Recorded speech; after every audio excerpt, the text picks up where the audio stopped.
कसं आहे की आता मला असं वाटतं की वाल्मिक कराड आणि धनंजय मुंडे हे आधीपासून एकत्र काम करायचं याचा हा सगळ्यात मोठा पुरावा आहे. आणि हे स्वतः धनंजय मुंडे टोळीत असताना स्वतः करायचे याच्यावरनं आपल्या या स्टेटमेंटवरनं दिसतंय. जर आपण आता इथे जरा 1 मिनिट आपला कॅमेरा दाखवला, श्रीरंग फड वय वर्ष 32 आणि इथे जात बंजारी लिहिली आहे. याचा अर्थ की हा माणूस, आपण जे म्हणतो ना की आत्ताच्या घटकेला संतोष देशमुख विरुद्ध धनंजय मुंडे किंवा कराड हे वंजारी विरुद्ध मराठा आहे, तर तसं नाहीये. या लोकांना ही जी गुंड प्रवृत्तीची लोक असतात ना, त्यांना जातपात कधीही नसते. त्यांच्याच जातीतल्या लोकांना त्यांनी कसा त्यांचा छळ केलाय हे याच्यातनं आता स्पष्ट दिसतंय. या श्रीरंग फडला अगदी धमकावलं. म्हणजे धनंजय मुंडे हे गाडीत, त्यांना एका गाडीतला 25 लोकांच्या टोळीने त्यांना थांबवतात, त्यांना धमकावतात, त्यांच्या गाडीवर रॉकेल ओततात, त्यांना बाहेर येण्याच्या म्हणजे दरवाजात ना त्यांना बाहेर पडू देत नाही. बाहेर पडला तर गोळ्या झाडीन. आणि हे कोण म्हणतं तर धनंजय मुंडे स्वतः. आणि कराड ते दरवाजे बंद करून ठेवतो, रॉकेल टाकून ती गाडी पेटवली जाते, ती गाडी जळून खाक होते आणि यांना जिवे मारण्याचं म्हणजे भडका उडेपर्यंत त्यांना आत डांबून ठेवलं जातं. म्हणून 307चा यांच्यावर गुन्हा झाला. पण आपल्या महान पोलिसांनी काय चौकशी केली माहित नाही. आत्ताच्या घटनेला ही केस डिस्पोज दाखवते, त्यांना ॲक्विटेड दाखवलं जात आहे. याची पूर्ण माहिती मी घेणार आहे आणि ही केस पुन्हा रिओपन करा. एवढंच नाही, कराड विरुद्ध आतापर्यंत कायद्याप्रमाणे त्यांच्या 14 दिसत आहेत, माझ्याकडे 16 आहेत आणि 16च्या 16 मध्ये 2-3 सोडून बाकी सगळ्या डिस्पोज ज्या केल्यात त्या सगळ्या केसेस रिओपन करा आणि ते या न्यायालयीन समिती पुढे आल्या पाहिजेत, अशी माझी थेट मागणी. रमणीय ताई ज्या आहेत त्या अर्धवट माहितीवरती आरोप करतात. त्यांनी माझे व्हिडिओ जे व्हायरल केले ते फक्त नोटा उधळतानाचे व्हायरल केले. नाही, मला तेच कळत नाही की समाजसेवक असताना आणि गुंड नसताना, एका पत्र्याच्या घरात राहताना इथपासून इथपर्यंत सोन्याच्या माळा कुठून येतात, गळ्यात अख्ख्या सोन्याच्या माळा कुठून येतात, सगळ्या बोटांमध्ये सोनं कुठून येतो. वडिलांना तुम्ही सोन्याच्या सगळ्या रिंग्स घेतानाचा व्हिडिओ देखील माझ्याकडे आहे. गाडीत 2 मित्र बसून नोटा उधळताना. हे रील्स कशासाठी, म्हणजे तुम्हाला काय साध्य करायचंय. आणि वर त्यांनी मला वाटतं 2 दिवस या सगळ्यावर विचार केला आधी की आता हे आपण कसं निपटवायचं. आणि त्यांचे आका आहेतच सुरेश धस, त्यांनी छानपैकी त्यांना समजावलं असेल की तू आता असं येऊन मीडियामध्ये बाईट्स दे. खरं तर त्या मीडियाची पण चौकशी झाली पाहिजे की त्यांना हे भेटले कसे, सुरेश धस यांच्या सांगण्यावरनं भेटले होते का. आणि जर ते तिथे भेटले तर त्यांनी जी आता मांडणी केली आहे की मी त्या बाईला तो त्रास देत होता म्हणून मी त्याच्या विरुद्ध त्याला असं मारहाण केली, तर पोलीस नाही आहेत, कारवाई कुठे करायला पाहिजे, त्यांना पोलिसांकडे घेऊन जायला पाहिजे होतं. पण त्याला मी मारहाण केली आणि शाळेत का गेलो तर तिथल्या मुलींच्या मला कंप्लेंट्स आल्या. मग तुम्ही त्या मुलींना घेऊन किंवा त्यांचा प्रॉब्लेम घेऊन तुम्ही पोलिसांकडे का नाही गेला. आता शासन याच्या पुढे तुमच्यासारखी माणसं चालवणार का हा प्रश्न पडतो. आणि सुरेश धस जे इतकं प्रकरण लावून धरत होते, आता या सगळ्यांवर त्या पैसे उधळण्यावर म्हणा, हेलिकॉप्टरवरनं उधळण्यावर म्हणा, त्याच्यावर त्यांनी सांगावं की हा पैसा कुठून आला. एकंदरीत बीडमधील राजकीय नेते आणि त्यांचे कार्यकर्ते कुठेतरी बेफाम सुटल्यासारखे वागतात, कसं पाहताय. याच्यात प्रश्नच नाही. ते अशोक सोळंकी एका दुकानात घुसून त्यांना खरं तर एक स्त्री थांबवते, तिचा हात बाजूला करून सगळे आत जातात, शटर बंद करतात आणि जे बेदम त्या माणसाला मारला जातंय याचा तर आता व्हिडिओज दिसतोय. त्यामुळे हे सगळे एका माळेचे मणी आहेत हे मी पहिल्या दिवशीपासून म्हणते. आणि आता तुमच्या चॅनल्सना मी 28 डिसेंबरला काय बोलले होते हे एक्झॅक्टली आता पाठवलंय की सगळे एका माळेचे मणी आहेत. त्यात सुरेश धस काय, संदीप क्षीरसागर काय आणि सोनावणे काय, बजरंग सोनावणेंबद्दल देखील मी असंच बोलले होते.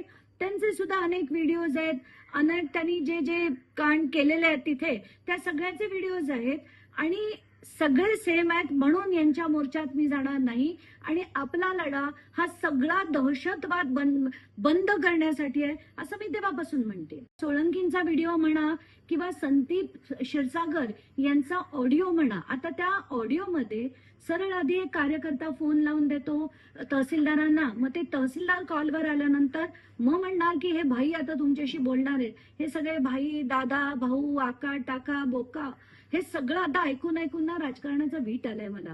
तरी असो, आता हे संदीप क्षीरसागर येतात फोनवर, आणि मग म्हणतात की तुम्हाला ते हे करण्याची गरज काय होती. एक तर तुम्ही तिथे जे पदभार स्वीकारला तो मला न विचारता तुम्ही स्वीकारला, म्हणजे तुम्हाला का विचारायचं.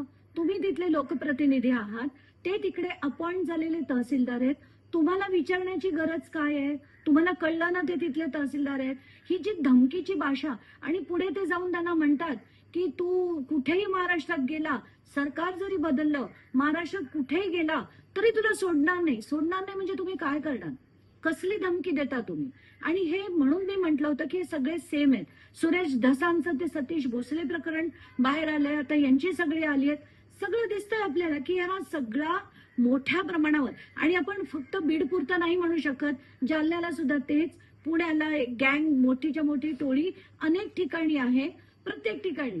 आणि त्याच्यात ती कोयता गँग आहे. मुंबईतला लालसिंग राजपुरोहित प्रकरण बघा, सगळीकडे आमदार, पॉलिटिकल पार्टीज सगळ्यांच्या या टोळ्या आहेत, आणि हेच बंद करण्याची गरज आहे. पोलीस यंत्रणेचं यामध्ये अपयश आहे का. पोलीस यंत्रणा नेमकं करते काय. कारण आता पोलीस सत्तेत- यंत्रणा आत्ताच्या घटनेला पोलीस यंत्रणा काम करतच नाही. त्यांना वरून फोन आल्याशिवाय किंवा पैसे मिळवल्याशिवाय ते काम करत नाही, असं मला स्पष्ट वाटायला लागलंय. जिथे जिथे जिथे जिथे बघा, फक्त जालन्याच्या एका केसमध्ये तिथले एसपी अतिशय उत्तम आहेत, अजय बन्सलजी, म्हणून तिथे 307चा गुन्हा न सांगता दाखल झालेला आहे. म्हणजे कंप्लेंट झाल्याबरोबर त्यांनी तो दाखल करून घेतला. ही सिस्टम सगळीकडे आणायची गरज आहे, पण आत्ताच्या घटनेला ते होताना दिसत नाहीये. म्हणूनच सतीश भोसले हा माध्यमाला भेटतो, आणि तो का भेटतो याच्या मागे डोकं कोणाचं आहे हे सुद्धा आपण जर विचार केला तर त्या माध्यमाला तिथे पाठवलं कोणी, कसा भेटला हे त्यांनाही विचारलं पाहिजे. आणि हे विचारून दाखवलं पाहिजे की त्यांची बाजू मांडण्यासाठी किंवा त्यांना लोकांपर्यंत पोहोचून की आम्हाला मुलींना मारला म्हणून आम्ही असं केलं, तर ते करण्यासाठी त्यांना भाग कोणी पाडलं हे देखील आपण याच्या मागे गेलं पाहिजे. त्यांनी असा दावा केलाय की एक्झॅक्टली हेच आपण पहिल्या दिवशीपासून म्हणतोय की अवादा कंपनीकडनं जी खंडणी मागण्यात आली होती ती अगदी मे पासून मागण्यात आली होती, आणि 28 मेला त्यांचं अपहरण देखील करण्यात आलं, आणि सारखी सारखी सारखी मागितली जात होती. त्याच्यापैकी एकदा जगमित्र शुगर मिल्स मध्ये केली होती, एकदा सातपुडा बंगल्यात देखील बोलवून. कारण सातपुडा बंगल्यात बोलवण्याच्या मागचा हेतू हाच होता की मंत्र्यांच्या इथे आम्ही तुला बोलवतोय आणि तुला ते पैसे देण्याची गरज आहे. म्हणजे याच्या मागे धनंजय मुंडे होते की नाही आता स्पष्ट झाले. आणि एकदा नाही 6 वेळा हे मागण्यात आलं, हे त्यात क्लिअर झालेलं आहे आता. आणि मला आता असं वाटतं की सह आरोपी हे धनंजय मुंडेंना देखील करण्यात यावं. नाही, आता खरंच हे सगळं इतकं गंभीर होत चाललंय की असं जर केलं असेल, अगदी गर्भपातापर्यंत त्यांना जर मजबूर केलं असेल, ते अतिशय गंभीर आहे. आणि मला असं वाटतं की हे सगळे अत्याचार आता वाढत चाललेत. कारण मेन प्रॉब्लेम आहे की आपण सत्ता जी आहे ती अशा गुन्हेगारांच्या हातात दिली आहे. मी परत ते नेहमी म्हणते की 288 पैकी जर 118 आमदारांवर सिरियस गुन्हे असले, आणि मी सिरियस क्रिमिनल ऑफेन्सेस बद्दल बोलते, रेप, अटेम्प्ट टू मर्डर आणि मर्डर असे जर गुन्हे त्यांच्यावर असतील तर हे काय कायदा आणि सुव्यवस्था ठेवणार, आणि त्यांचे कार्यकर्ते काय करणार. आत्ताच्या घटनेला आपल्याला काय दिसतंय, भयान चित्र आहे राजकारणाचं, की घालायचे कपडे, पांढरा शुभ्र शर्ट घालायचा, कपाळाला टीका लावायचा, गळ्यात सोन्याची चेन घालायची, हातात सोन्याचं कडा घातलं की यांचं राजकारण सुरू होतं. सगळ्यांना जाऊन गुच्छेच्या गुच्छे द्यायचे आणि राजकारणाच्या पुढे मागे फिरायचं. आपल्याला कॉन्ट्रॅक्ट पण मिळतात, पैसे पण मिळतात, दहशत पण होते, बोर्डावर फोटो पण येतात. हे आताचं राजकारण झालंय, आणि हे सगळं कुठेतरी आता थांबवा बाबांनो, बास झालंय हे सगळं आता. की मी कुठेतरी आत्महत्या करण्याचा विचार केला होता. ती अतिशय मला पूर्ण तिथली कल्पना दिली, आणि इतकी भयान होती ती. त्याच्यात ते म्हणाले की एक तर माझ्या कुटुंबाचा, माझ्या पत्नीचा, मुलीचा, सगळ्यांचा इतका छळ केला की शेवटी मी त्यातनं राजकारणातूनच बाहेर पडलो, आणि गेले 2 वर्ष मी काही करत नव्हतो. आणि त्यांनी जो सरकारचा निधी येतो त्याच्यातनं कशी टक्केवारी घेतली जाते, कॉन्ट्रॅक्ट्स मध्ये कसं सगळं गौडबंगाल आहे ते देखील त्यांनी सांगितलं. त्यांच्या जीवाला धोका किती होता हे देखील सांगितलं. लोकांचे घेतलेले पैसे कराड परत देत नाही हे देखील सांगितलं होतं.